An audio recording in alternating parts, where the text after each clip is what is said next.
Welcome back to Ghosted, where we turn the quiet of grief into stories worth shouting. Today I'm here with Carla. everyone say hi, Carla. And Carla, who ghosted you? My mom, Nina, died 11 years ago. And if you're comfortable sharing, how did Nina die? She had leukemia. So Mm. she had her gallbladder out the day of Hurricane Sandy in 2012. Of course, because when it rains, it pours, literally. Exactly. And after she had her gallbladder out, she never really bounced back. And we couldn't quite figure out why she wasn't bouncing back. So they ran all these tests, and the last test was a bone marrow biopsy, which happened like days before Christmas. And that came back positive with leukemia. So she ended up getting to remission in 25 days after getting diagnosed, Wow. beat the cancer, had chemo for 6 months, did all the things, was feeling good, had a perfect match for a stem cell transplant that next summer. So about 6 months after her diagnosis, perfect match. And when you have a stem cell transplant, you essentially get a new immune system. So your old immune system and your new immune system are fighting together. And this thing called graft versus host, I or didn't know she had GVHD. GVH. Yeah, she had GVHD. And because you're essentially like a newborn, like with no immune system. She was out wearing masks before it was cool to wear masks during the pandemic. Trendsetter. Yeah, wow. I Go know. I Nina, know. huh? And basically she got all these infections. Her port was infected, her blood was infected, she was retaining fluid, having trouble breathing. So she went into the ICU around Valentine's Day of 2014 and was in there for 5 weeks. And one of the infections hemorrhaged in her brain. So that's how she died. So it was the leukemia, but not. Yeah. Complications from the leukemia is ultimately what killed her. And you were how old? 28. I was 28. My sister was 25. I mean, all of that is just really interesting. One, because I think not only is battling cancer very difficult, but then all of the things that come with it that a lot of people don't talk about, not Yeah. only for the person going through it, for their family, but then ultimately sometimes what ends up being the reason they die.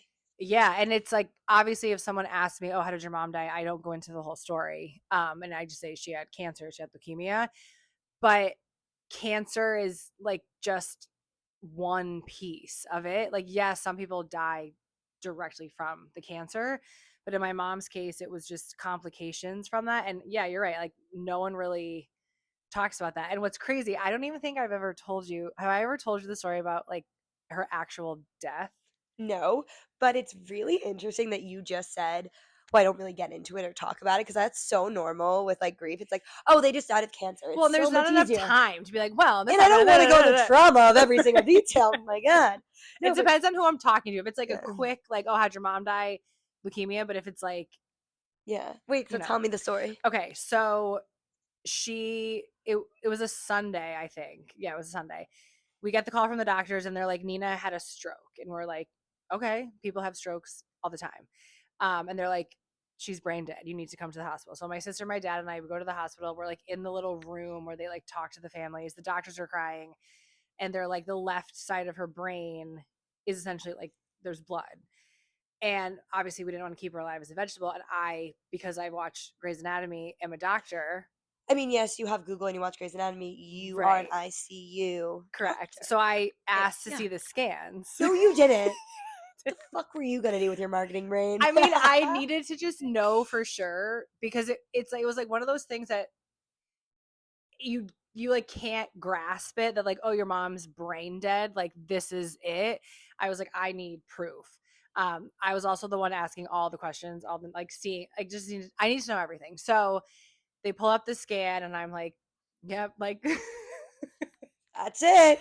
and I remember, ironically, I feel like I was wearing something camo that day. I like remember vividly what I was wearing for some reason. The weirdest memories stick out. Yeah, and I'm pretty sure I was wearing a camo crew neck. So that's, That's why we're like this yeah. today. Um so the doctors are like, there's nothing else we can do. So they were like, we can take you to her room. She was still in the ICU. And we were like best friends with the ICU staff by this point. So we go to her room, my aunt and uncle come, and the doctors are like, it's going to be quick. and we like her dying, and we were like a minute, like seconds, like what does that mean? So they're like unplugging all the things. They just keep her on morphine, and an hour goes by, 3 hours go by, A stubborn 5 woman. hours go by, and she's still alive, breathing on her own, but not conscious. Um, so my dad somehow convinced the staff to let us transport her back up to the oncology floor. So we're going like through the undergrounds of the hospital, like with her in the bed, wheeling her back up to the oncology floor. Where It was just she treated? at St. Francis Hospital in Hartford. And I mean, the staff was fantastic. So it's like the middle of the night. We're bringing her up to the oncology floor, back to 8-1. And it just, which is much more like, have you ever been in an ICU? Yes, I mean, I work in a hospital, and it's the only floor I really can't go on. Yeah, it's like It not great. No, Um, it's too much for me yeah, personally. and it's just like you're also not, you're only like the visiting hours are like 15 minutes at a time. We overstayed our welcome the entire 5 weeks that she was there. So the hospital staff was like so nice to be like, yeah, sure, you can like wheel her up. My dad was also on the board of the hospital, which is why we got You're all this kidding. treatment. Yeah. Shout out Tony G. So we get her back to eight Everyone needs a one. Tony G. Yeah, we get her back to 8-1, and we get her comfortable, and they're still like anytime now, and we're like, okay. So that Monday was St. Patty's Day, it was March 17th. The entire day comes and goes. She's still alive, breathing on her own. We're not leaving. Like people are bringing us food. Like we had to have someone let the dog out. There was this one doctor on the ICU. He was like doing his rotation when she was intubated, and he was really tough and just like thought he knew everything. And my dad, it just there was a lot of tension. Tony G said, "No, no." Yeah, and this guy was young. He was like, in his residency, and just not great vibes. He came to visit us in when she was back on 8-1, sat next to her bedside crying, saying how she changed his life, which he only knew her when she was intubated. The impact that that woman, Yeah. like, I Yeah. know he never got to speak to her, but the fact that someone could say, who was treating your mother, "She changed my life." Imagine those she spoke to, the impact she had. Like, Yeah. I can't imagine. Yeah. Yeah. And so he came up and he was like, because he was so new in his career that he was like, the circumstance, all the, there was a hematologist involved, the pulmonologist, like all of the doctors. I think he learned a lot and like dealing with our family. And so it was just like this touching moment. And we're still sitting there like in shock of like, is this really happening? She's still alive, still breathing.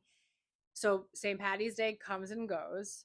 More doctors come in and they're like, we've never seen anything like this. And we're like, well, that's Nina. But then there's part of us that was like, all right, like we can't keep sitting, like we need to go. But we weren't gonna leave, obviously. So the middle of the night, now it's the morning of the 18th, and we were taking turns like sitting by her bedside because obviously there's only two sides.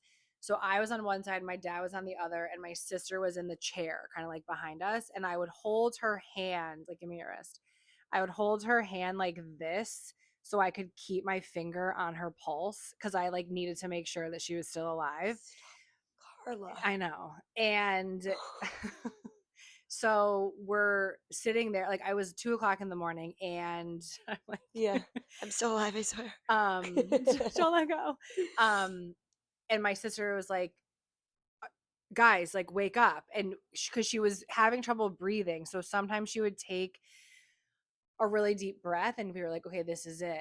And then seconds would go by and she would exhale. So we were like, okay, we're like, we didn't know how this was going to happen. None of us have ever done this before. So she had taken this breath and then she did an exhale. And I like immediately felt her pulse. Her skin was cold, like immediately. And I don't talk about this part of the story a lot, but what it felt like in that room, I can't really explain the like peace and the light that was happening. And she said she was with my grandma, her mom, when my grandma died. I was in 8th grade. And I remember my mom coming home saying, I felt the presence of God when mama died. And me in 8th grade being like, okay, like, All right, Nina. sure. When Nina died, God, the universe, whatever higher power that there is or that you believe in, like there was something in that room as her soul kind of left her body. And we all just stood there. And it was like 2 o'clock in the morning, and it's like light, but it was dark. And so she ended up staying alive for 31 hours after they kind of unplugged her in the ICU. And my parents were married for 31 years.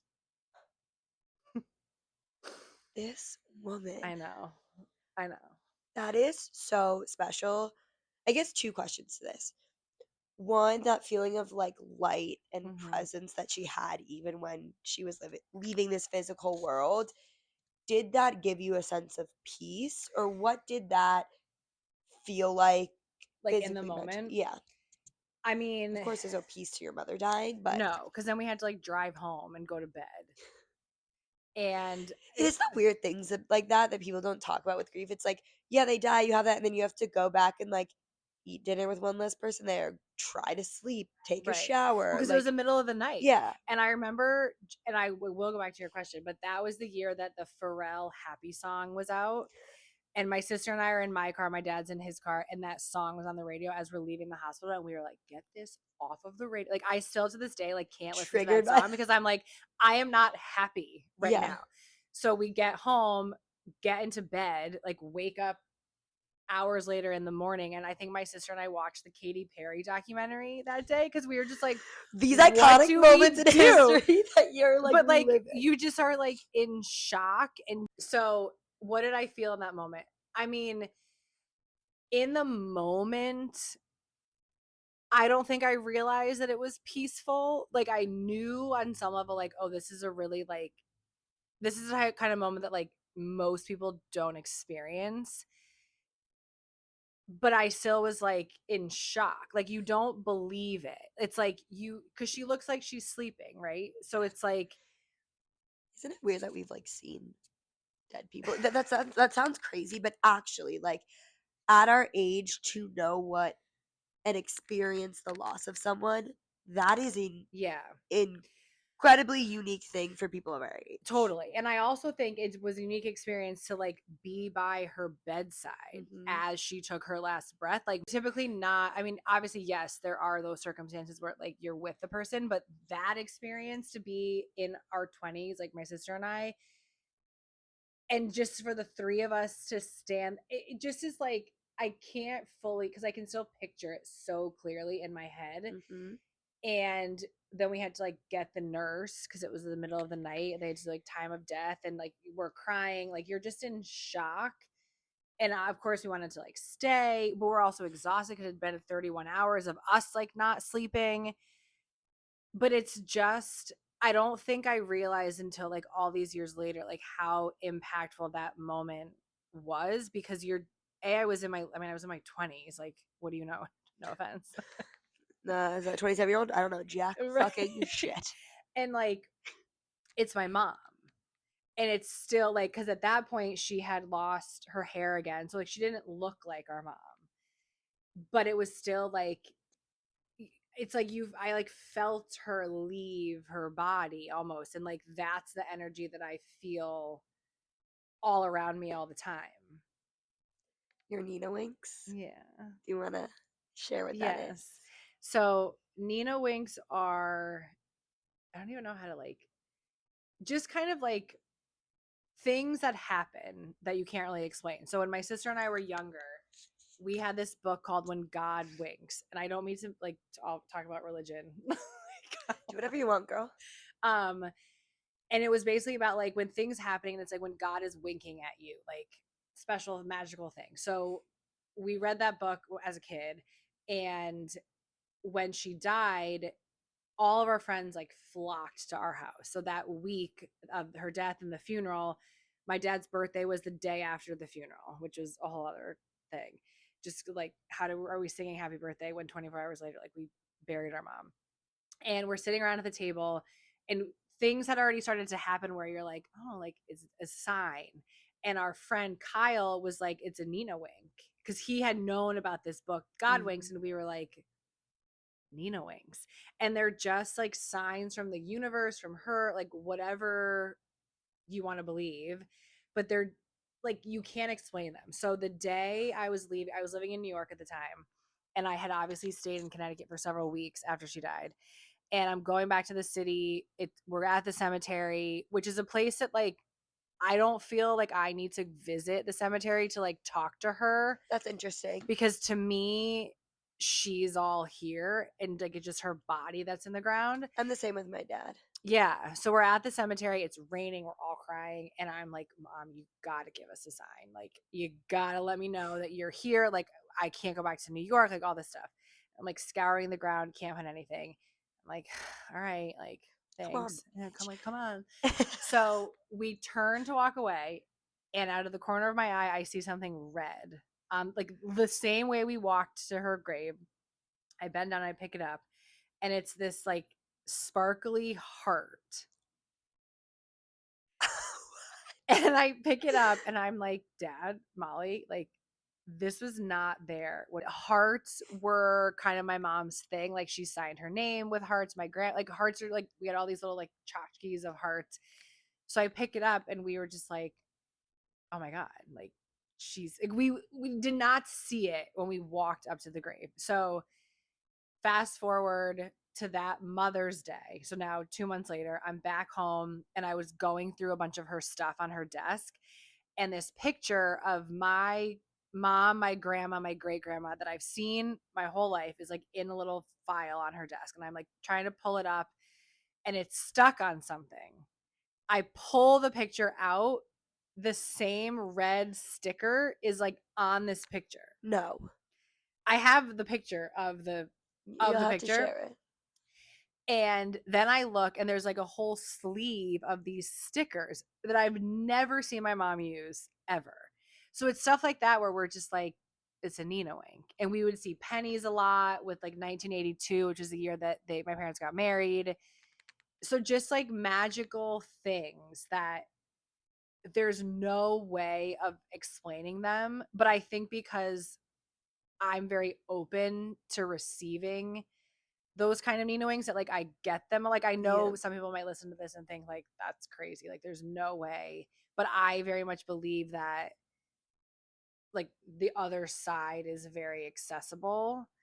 Um No, I agree with that too. I also think if you're open to seeing them, like they're all around you, um, and even if people think it's woo woo bullshit, mm-hmm. whatever, when you've lost someone, you need like a purpose and a reason, and whether Yeah, that's God or a higher power for some people or believing there's around us, like that's what I need with my dad. same.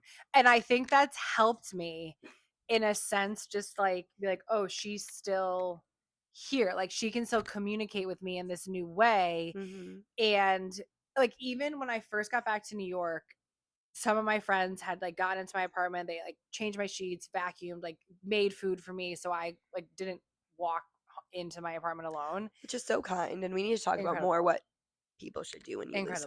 someone. Like I didn't they were just incredible. It's the little things you don't think about. No. And so my friends, they're making like mac and cheese, like chicken, veggies, like all the things. So I had food for like a week after she died. So I eat all the food. Week later, I'm in my like little New York apartment kitchen and I had this big wall clock on the wall and my stove and my microwave were obviously on top of each other. The stove clock or the oven clock was just little dots were blinking. So I was like, that's weird. We're in a doorman building. How do we lose power? My microwave clock was flashing six. No, I'm sorry. The microwave clock just had the dots, so not working. This oven clock was flashing 6:23. Yeah. The wall clock was like 10 of 7. My mom's birthday is June 23rd. Shut up. So I take a video of it, obviously. Okay, numerology, like Right. twice now. Taylor Right. Swift, you hearing this? Right. Where's my Travis? Just asking. Um Please.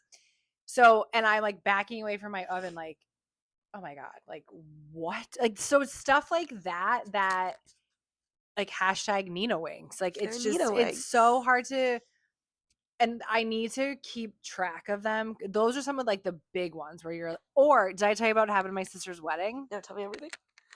Okay. So my sister gets married in 2020. So it's COVID wedding. The real wedding was supposed to be 2021, so we had to like DIY everything in 2020. Yep. No, that's a lie. Opposite. No, the wedding was supposed to be in 2020. Right. Then And it then, was a yeah, pandemic. So we had to push the big celebration to 2021, DIY the wedding in correct. 2020. It was kind of like a backyard wedding at this museum in Farmington.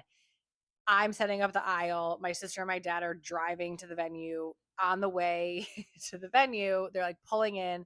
My sister looks at her phone and it's my mom's like contact picture. And she's like, Dad, mommy's calling me. And my dad's like, what? Like, they're like pulling into the park. She takes a screenshot. So I have that too. And it was like 7 minutes before the ceremony was supposed to start. It literally says mom and it was her contact picture. And then it just goes away. And then they have to just get out of the car and walk down the aisle. Yep, and just act like everything's normal. Yeah, so we're back at my dad's house for like the after party hours later, and I hear my sister telling the story, and I'm like, I'm sorry, were you going to tell me that this happened? Like, Hello, Molly. but like, and someone was like, oh, well, maybe someone has her phone number, and I was like, okay, let's say that happened. Someone has my mom's cell phone number. On the day of my sister's wedding, they also happen to have my sister's cell phone number and Minutes call it before she walks down the aisle. right. No, I mean, I fully believe in this shit. Right. Have you been to a medium? I have. What were your thoughts? So I went to a medium in college on Staten Island. Shout out Wait, Wagner. but this was pre. Yeah. This is pre my mom. So I was going through like a really traumatic, toxic breakup when I graduated I'd college. love to know Nina's thoughts on that, just like in general. No, you don't. She was like, fuck that guy. Oh, yeah. Yeah. Hey, fuck that guy. Yeah. And so I went to this medium in Staten Island because I was like, I need just like guidance from like something. My grandparents had died at the time.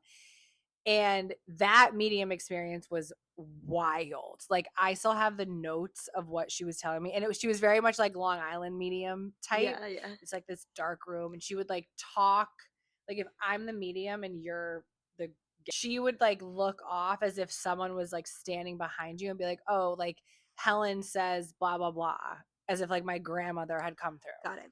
So she then was like, you have a lot of spirits around you. And I at the time I was definitely like not as spiritual as I am now because I also was young and Yeah. like I mean, that happens with grief. People turn to religion or Yeah. people turn to spirituality. Yeah. And I was just like, okay, that's nice. Like, because you also don't think when you're that age that like even when your grandparents die that like your parents are going to die too. In general, even Right. people as they get older, everyone knows the one thing we all have in common is that we will all die and Yeah. no one talks about it. No. Right. So the things that she talked about were like my grandfather, my dad's dad, like taught me how to play solitaire. And I was like, how did you know that? Like, so just crazy things that she was telling me. And then she like basically told me what we were going to name our future family dog, Lucy, which we actually named her Lucy. So just like crazy things. So it was very cool at the time, but I was like looking for some sort of like spiritual guidance based on my like breakup decision.